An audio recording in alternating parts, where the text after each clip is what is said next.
Hi there, everyone. It's 4 o'clock in the East. In the words of one person who played an outside role, a role bigger than arguably just about anyone else in helping to propel Donald Trump to the White House, the Epstein case is now, quote, a line in the sand.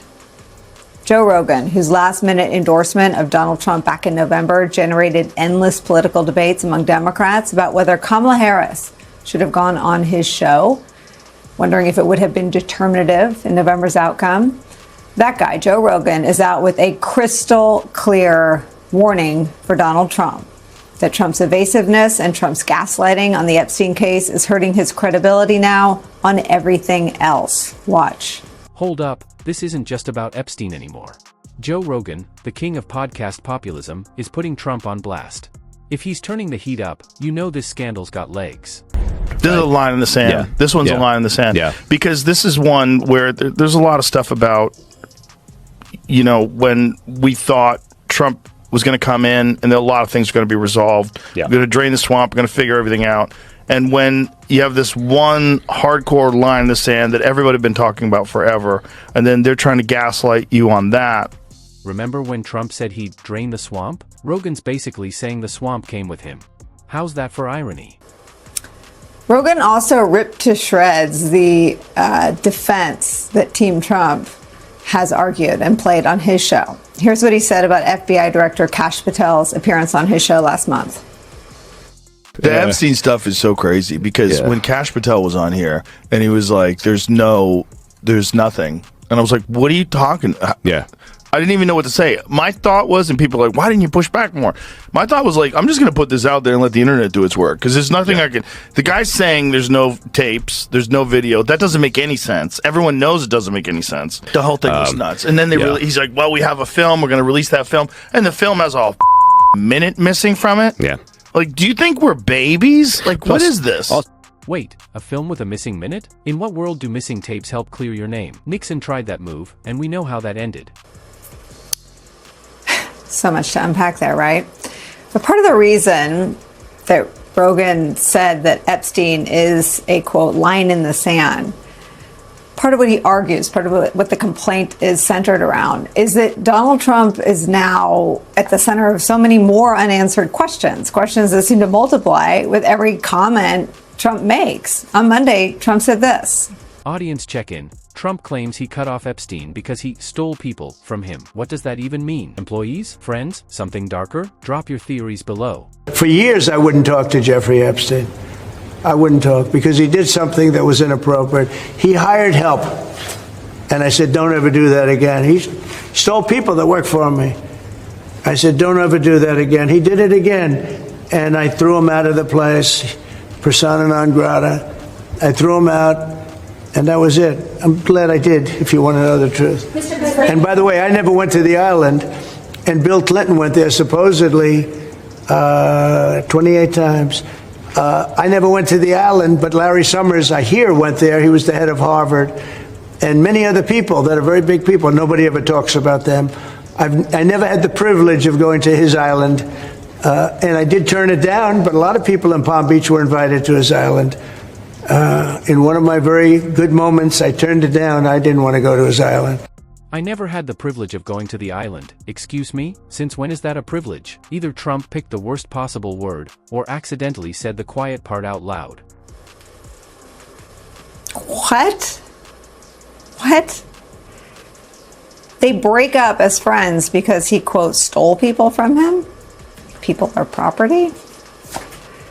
And then Trump claims he never had the privilege? Going to the island? Okay. Is it best a curious and ill-advised choice of words to call that a privilege? But also this stealing of people from him as though those people were his property and Epstein stole his property? People from the spa. I didn't know that. And then when I heard about it, I told him, I said, listen, we don't want you taking our people, whether it was spa or not spa. I don't want him taking people. And he was fine. And then not too long after that, he did it again. And I said, out of here. And here it is, a name, Virginia. If that rings a bell, it's because she's one of the most well-known Epstein victims. But Trump casually refers to her like she's a misplaced file. Mr. President, did one of those stolen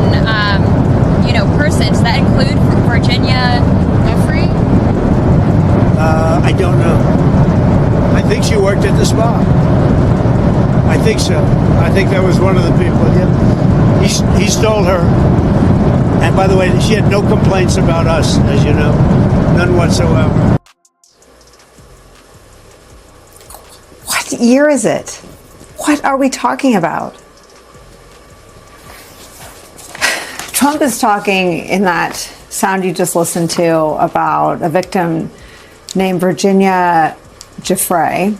She's one of Jeffrey Epstein's better known victims. We know a lot about her as a victim. She died by suicide this April.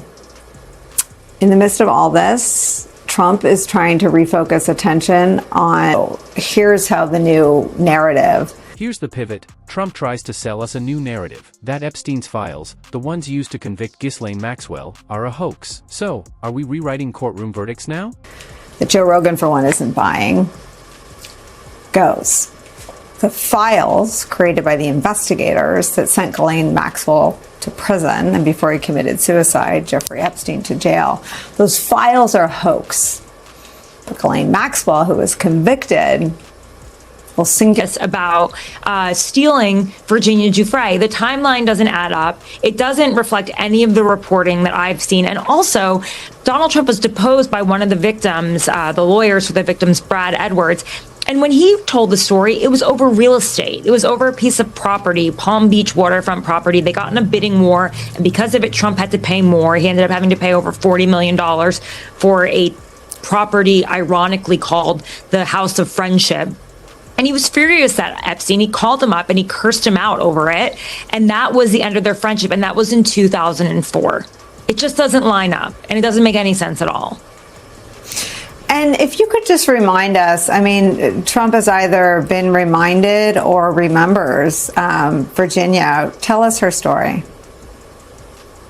I'm not sure that he necessarily remembers her. I mean, she told me that she was never trafficked to Donald Trump. But she was very critical in the operation. I mean, in the sense that she was a sex slave to Epstein from the ages of 16 to 18. And she was there and basically passed around to his friends, like she said, like a platter like a fruit on a fruit platter. And so she saw a lot.